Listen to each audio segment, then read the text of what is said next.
জামিন পেলেন না চিন্ময় কৃষ্ণ দাস। জামিনের আবেদন খারিজ করে দিল চট্টগ্রাম আদালত। 1 মাস ধরে জেলবন্দি চিন্ময় প্রভু। রাষ্ট্রদ্রোহের অভিযোগ প্রমাণিত হলে হতে পারে যাবজ্জীবন কারাদণ্ড।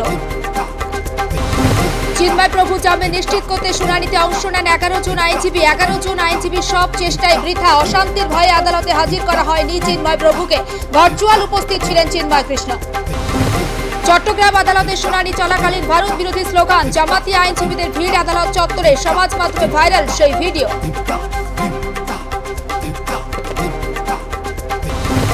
জুলাই বিপ্লব ঘোষণাপত্র জারির দাবিতে ইউনূস সরকারকে আলটিমেটাম। 15 জানুয়ারির মধ্যে ঘোষণাপত্র জারির হুঁশিয়ারি হাসনাত আব্দুল্লাহ। এইসব ছানারা নিশ্চিহ্ন হয়ে যাবে বললেন সাংবাদিক মাসুদ কামাল। আমেরিকায় জঙ্গি হানা, ঘাতক প্রাক্তন সেনাকর্মী। গাড়ি থেকে মিলেছে আইএসের পতাকা। হামলার পিছনে দুষ্কৃতী, হামলায় সন্ত্রাসবাদী সংগঠন আইএসের যোগ রয়েছে বলে মনে করছেন গোয়েন্দাদের একাংশ। উত্তর দিনাজপুরের ডালখোলায় হিন্দুদের উপর হামলা। বাংলাদেশের কায়দায় রাজ্যে হিন্দুদের উপর হামলা শুরু হয়েছে। সোশ্যাল মিডিয়ায় পোস্ট করে সরব বিরোধী দলনেতা শুভেন্দু অধিকারী। মালদায় ঝলঝলি এলাকায় চলল গুলি, জখম তৃণমূল কাউন্সিলর ও প্রাক্তন জেলা সভাপতি। বাইকে করে আসেন 3 দুষ্কৃতী, মাথায় গুলি লেগেছে প্রাক্তন জেলা সভাপতি।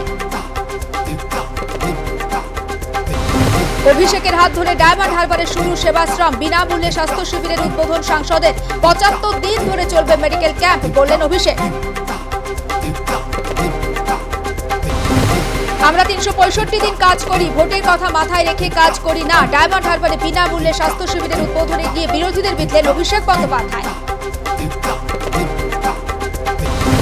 ওড়িশা সিমলিপালে গিয়ে ফুরফুরে মেজাজে বাঘিনী জিনাত। ঘরে ফিরে জলকেলির পাশাপাশি টাইগার রিজার্ভের রাজকীয় পদচারণা। বছরের শেষ সপ্তাহে বাংলা ভ্রমণ করে শোরগোল ফেলে দেয় জিনাত।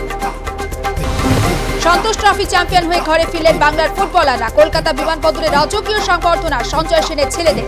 জয়ের গোল বাবাকে উৎসর্গ করলেন রবি হাঁসদা।